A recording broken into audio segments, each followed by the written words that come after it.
आप सभी का स्वागत करते हैं भोजपुरी इंटरटेनमेंट के यूट्यूब चैनल पर। आ गए एक बार फिर बहुत ही बवाल, बहुत ही धमाकेदार भैया गाने के अपडेट को लेकर। जो अपडेट है मनी मिराज जी की पहली फिल्म वेलकम के भैया पहले गाने को रिलीज़ कर दिया गया है। जैसा कि आप सभी लोग स्क्रीन पर देख पा रहे होंगे, जिस बेहतरीन और धमाकेदार भैया गाने का नाम है एगो चुम्मा उधार द। इस गाने की भैया बात की जाए तो इस गाने को गाया है चांद जी ने और उनका साथ दिया सोनम शर्मा जी ने। इस बेहतरीन और लाजवाब गाने को भैया आज सुबह ही त्रिमूर्ति म्यूज़िक वर्ल्ड के ऑफिशियल यूट्यूब चैनल पर रिलीज़ कर दिया गया है।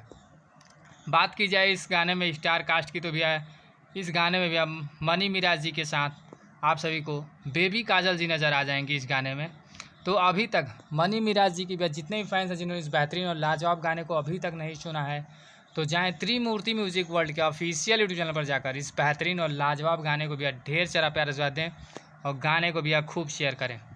तो ऐसे ही भैया भोजपुरी से जुड़ी हुई ताज़ा तरीन खबरों को पाने के लिए भोजपुरी इंटरटेनमेंट चैनल को सब्सक्राइब करना बिल्कुल ना भूलें और बेल आइकन को ज़रूर दबाएँ ताकि हमारे चैनल पर जो भी वीडियो अपलोड हो उसका नोटिफिकेशन सबसे पहले आप तक पहुँचे। तो फिर मिलेंगे हम ऐसे ही बवाल और धमाकेदार अपडेट को लेकर। तब तक जय हिंद, जय भोजपुरी।